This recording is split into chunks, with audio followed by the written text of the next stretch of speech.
Okay, sorry about that. Had to actually respond to something work-related. Like I was saying, though, if I attach these solid rocket boosters, which I really want to do, I don't have any way of separating them later on, unless they go straight in line, and that's not really something I want to do.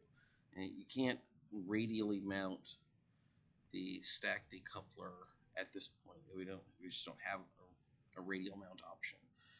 And I'm gonna get as many of those as I can. Okay, too much. What is it? Too much weight. So cut this down. And if you don't know, you can hold you can press Shift and X to cycle symmetry backwards. So like if I hit X now, it goes to 4. If I again to 6. Well, if I hold Shift and X, it goes back to 4, down to 3, and so forth and so on. And that gets us under the weight. We've got 4 parts left, and I don't really have any way of checking how much delta V there is. This command pod has crew assigned but no parachute attached. We just find a parachute in the same. Okay, that's fine. Hatch obstructed. Your crew will not be able to enter or exit. That's okay. And a monopropellant. I don't have anything that can use monopropellant at this point. And they're not going to be able to get out anyway. So I think we're set. Puncher 1, because what I want this to be able to do is punch through the atmosphere, like get out to 70,000 meters. And because I wanted to do that, I'm going to head back over here to contracts and see if I can take the escape the atmosphere contract. I might have to go back and redesign it so it's sitting on its boosters. Yeah, here we go. Escape the atmosphere. Take that one. What do we still have? Launch the first vessel. Yeah, we haven't even done that yet. And then as soon as we start flying, we've got a lot of science to do. So, but yeah, I don't want this sitting on the liquid engine bell. I want these. I want the solid fuel engines sitting on the pad if I can.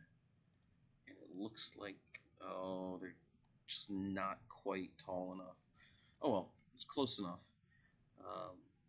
Save, and let's put. See, Jeb's already got some experience, so let's put Valentina in here and get her some experience.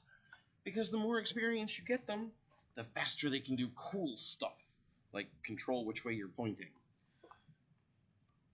I don't know why it takes them going into space to figure that out, but okay. So pilots, when they start out, all they can do is like keep you going in sort of the same direction. Once you get level 1 experience, they can point you prograde and retrograde, and as you go further along, they can do cooler stuff.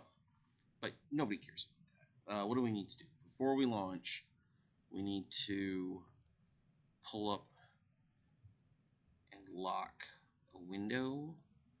Now, I had some trouble with this before. Yeah, that's what I thought. Pull up and lock, because I don't know, but I don't imagine this thing is going to be very stable. Why is it letting me do it with the 2 science juniors and not with the extra mystery goo? So I want to keep all of that stuff.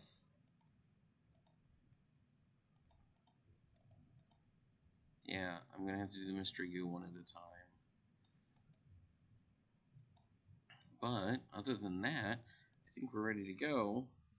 Shut off the liquid fuel engine. Just want to use the boosters. And oh, those are in the way. Let's put those down here. I don't want to use them until we're at least off the ground.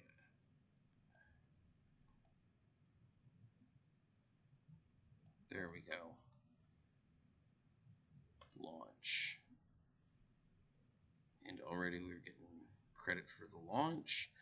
And some world records. EVA test at home, return to the surface. first experiment at home, broken a speed record, and launched our first vessel. And as we go along and we reload that, you'll see we get new ones.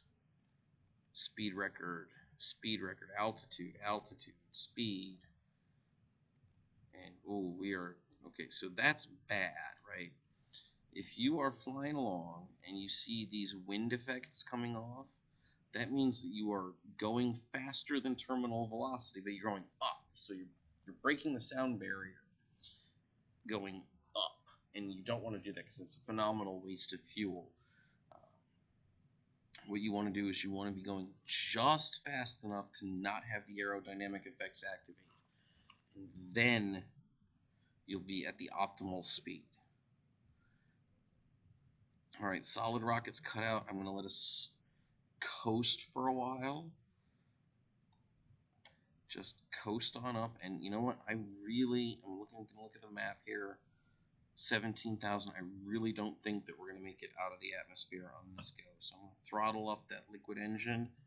We're going slow enough now, and we're high enough that aerodynamics shouldn't play much of an issue at this point. I mean, they would if we were going a lot faster. But because we're already going slow, we've already lost the connection to terminal velocity. I think we can thrust up at full power and not have to worry too much. I'm looking, and we're 25,000 and about half a tank of fuel, or we've used up about half of our fuel. It's gonna be close. I hope it's gonna be close. 40. No, we're not gonna make it. So at this point, we might as well run all of the experiments. Where are we? Upper atmosphere. Yeah, we want to run them all. Observe materials, crew report, and we're just saving everything. Observe.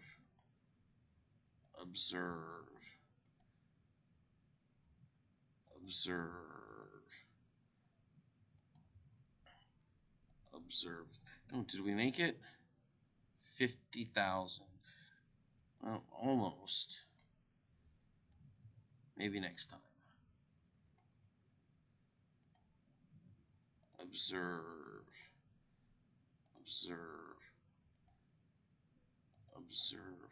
Kind of hard to see, isn't it? Let's see. Oh, I'm having a hard time seeing. I can only imagine you guys are too. And get the last one while we're still in the upper atmosphere, because ideally we don't want to have to do mystery goo in the upper atmosphere ever again. As we go through each biome, overwrite no. And we're done with the science juniors, and we're done with the command pod, so we can clear those out. And we're falling. We're maintaining. Okay, so I'm going to speed this up and see. No, we're not falling. We're still going up. I'm not going to break the atmosphere, but there's no point really in making everybody wait to see how phenomenally wonderful I can screw this up. Okay, you know what? I'm going to move the parachutes around, because I don't know. I think we might be able to save this. Oh, crap. I don't have FAR installed, so I want to lay this puppy on its side to get the maximum aerodynamic resistance as we go back down. And what that'll do is, one, it'll turn us towards the ocean for a slightly softer landing. Slightly softer. Oh, too fast. But also, it'll kind of orient us away from the KSC. Now, I'm going to be fighting with this thing the whole way down. You see how fast we're going. And at this altitude, that is not the kind of speed that we want to have. But I was watching another KSPer the other day, and he was showing me aerodynamic lift on Eve, or no, aerodynamic lift on Duna, where you'd actually take in a flying brick and use the aerodynamic effects to let it cruise. Okay, so activate the parachutes. turn off SAS, let the parachutes whip us around, and when we get stabilized, we should be able to tell how much the parachutes are going to save our butts. If they save us enough, we'll be able to recover the engine bell, the 3 solid rocket boosters, and all 4 engine tanks. And if they're not doing enough, if we're not slowing down enough, then we're going to have to jettison those components and just save the science and the pilot and the parachutes, of course. So they're not going to open. When are they going to open? I guess, okay, 1,000 meters, which means they should be opening now, and we should be slowing down pretty fast. 8, 7, 6. Nope, not 6.